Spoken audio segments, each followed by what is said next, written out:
Hey guys, it's Mrs. Doherty. Today we're going to go ahead and talk a little bit more about wind. If you remember wind from yesterday, we took some notes, and that was one of the factors that has an impact on weather. So let's go ahead and define again. Now you are going to need to do some diagrams today, so you're going to need some more paper. So go ahead and get some.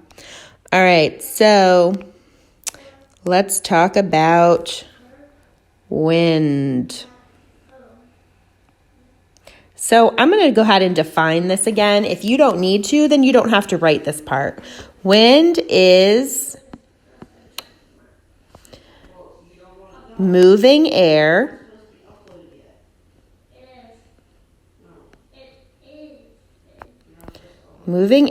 created by the uneven heating of Earth's surface. Now, if Earth could be heated the same all the way across, then there would be no wind. So don't blame me. It's not my fault that there's wind. But if Earth could be totally the same temperature all the way through, then there wouldn't be any. But because it can't, wind creates different pockets of pressure, high pressure and low pressure. And because of that, wind always goes from high to low. And so we have wind that moves. So there is our wind definition. Now we're going to get into the new stuff for today. So if you didn't take this one, you are going to need to start with the next one. All right, so today we're going to talk about two different types of breezes. We're going to talk about sea breezes. Oh, this thing does not want to work today. Sea breezes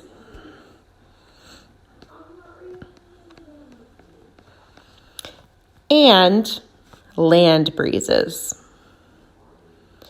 So if I were you, I would make a T-chart on your paper, and we're going to put one diagram on one side. So one side could say sea breeze, one side could say land breeze, or you can do it as two completely separate pictures if you want, which is how I have to show it because I don't have enough room on the screen.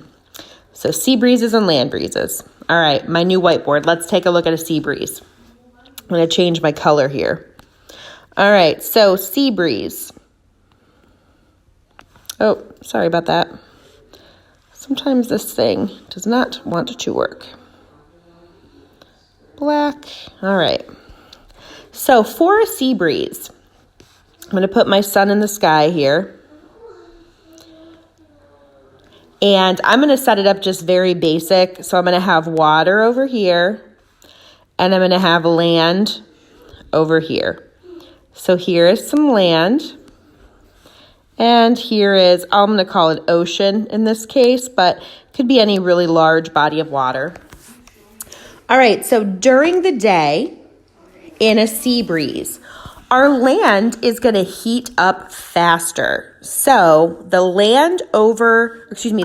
air over the land is going to start rising.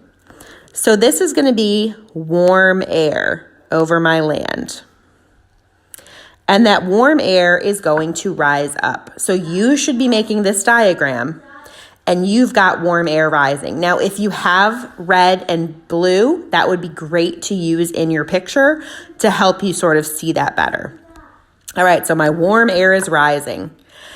Now, since my warm air rises, it creates a pocket where there's sort of no air there, and something needs to replace it.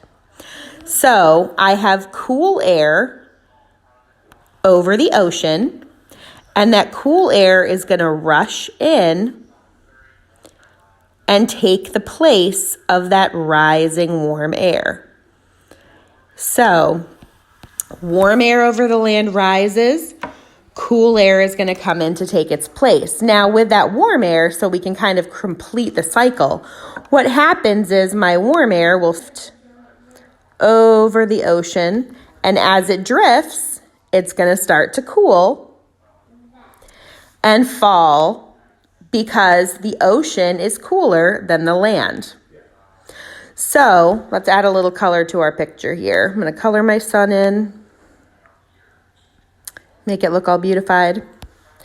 I'll put some blue in my water here. But the big idea also, if you understand wind, wind is named from the direction it comes from. So in this case, since the breeze is coming from the ocean to the land, it is going to have, now you could call it an ocean breeze, but typically it is called this. This is our sea breeze. That's our sea breeze. All right, so let's make sure we understand that sea breeze, we've got the cool air over the ocean. We've got the warm air over the land. That warm air rises up because it's less dense. It's got lower pressure, so it's going to rise, and start to move out. Since there's no air in that spot, it's sort of a little void. That cool air rushes in because remember, high pressure goes to low pressure.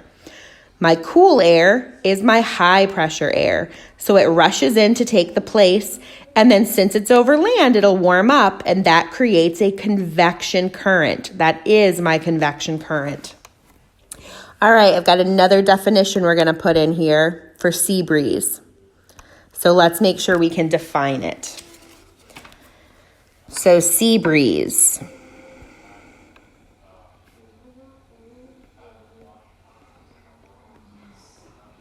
Sea breeze is a daytime breeze from water to land.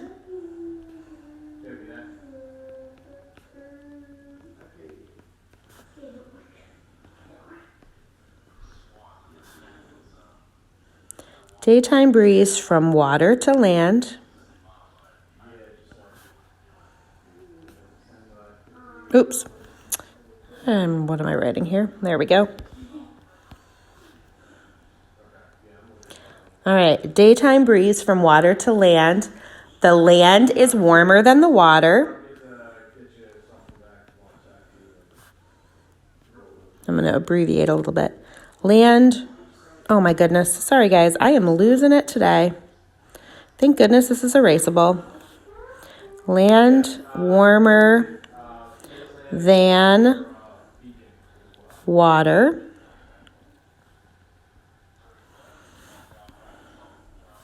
So that land is going to be low pressure. I'm going to make that LP because I can't fit it on my screen. In this case, my water is cooler than land. So my water has high pressure, or HP, because I can't fit it. And that is why wind blows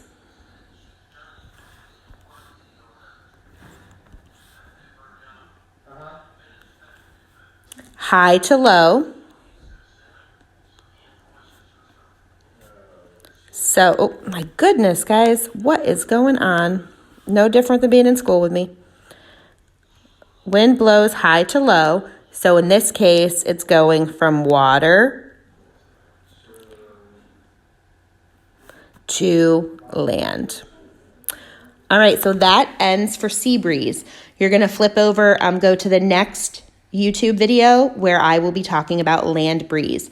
For my check-in word, this is going to be check-in word number 1. My check-in word number 1 is going to be, let's make it, let's see, can I think of something really tricky? Let's just make it the word breeze. Breeze is going to be my first check-in word.